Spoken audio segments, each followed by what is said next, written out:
பித்ருக்களுக்கு தர்ப்பணம் கொடுக்கும் உன்னதமான நாள்தான் கார்த்திகை அமாவாசை. விருச்சிக ராசியில் சூரியனும் சந்திரனும் சேர்ந்து வரும் நாள் கார்த்திகை அமாவாசை திதி இந்த வருடம் 2 நாட்கள் வருகிறது. நவம்பர் 19 மற்றும் 20ஆம் தேதி அன்று வருகிறது. அதாவது புதன்கிழமை மற்றும் வியாழன் அன்று வருகிறது. புதன்கிழமை வரும் அமாவாசை என்று நண்பகலுக்குள் தர்ப்பணம் கொடுக்க வேண்டும்.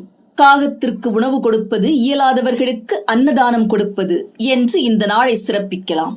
புண்ணிய நதியில் நீராடி பிண்டம் வைத்து திதி கொடுத்து முன்னோர்களின் ஆசி பெறலாம். அமாவாசை மிக சக்தி வாய்ந்த நாள். கார்த்திகை அமாவாசை மிக மிக சக்தி வாய்ந்தது. இந்த நாளில் புனித நீராடினால் கங்கையில் நீராடிய பலன் கிட்டும் என்பது நம்பிக்கை. தேவதைகளுக்கும் முன்னோர்களுக்கும் உகந்த நாள். மகாலட்சுமி அன்னை பார்கடலில் இருந்து உதித்த நாள். கார்த்திகை அமாவாசைக்கு பௌர்ணமிக்கு இணையான சிறப்பு உண்டு. வம்சம் விருத்தியாக இந்த நாளில் முன்னோர்களை நினைவு கூற வேண்டும். பித்ருதோஷம் நீங்க இந்த நாளில் அவர்களின் ஆசி பெற வேண்டும். முன்னோர்களின் படத்தை துடைத்து சுத்தம் செய்து சந்தன குங்கும பொட்டு வைத்து பூக்களால் அலங்கரித்து துளசி மாலை சார்த்தி அவர்களுக்கு பிடித்த உணவுகளை சமைத்து படையலிட்டு காகத்துக்கு கொடுத்த பின் வீட்டில் இருப்பவர்கள் உண்ணலாம். பசுமாட்டிற்கு வாழைப்பழம், அகத்திக்கீரை வாங்கி கொடுக்கலாம். குலதெய்வ வழிபாடு செய்யலாம்.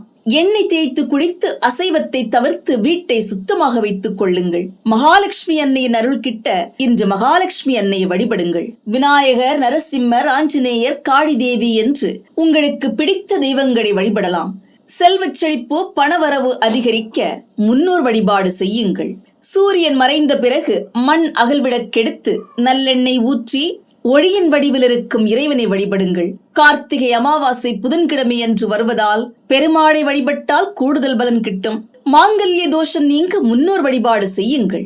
திருப்பார்கடலிலிருந்து மகாலட்சுமி அன்னை வழிபட்ட நாளில் உங்கள் வீட்டை லட்சுமி தேவி வாசம் செய்யும் இடமாக மாற்றுங்கள். அருகில் இருக்கும் அம்மன் கோவிலுக்கு சென்று வாருங்கள். புற்றுக்கு பாலூற்ற சர்ப்பதோஷம் நீங்கிவிடும். அக்னி தீர்த்த கடற்கரையில் பக்தர்கள் தர்ப்பணம் கொடுக்க குவிந்து வரும் நிலையில் முன்னோர்களுக்கு திதி கொடுத்து அவர்களின் ஆசி பெறுங்கள். நன்றி.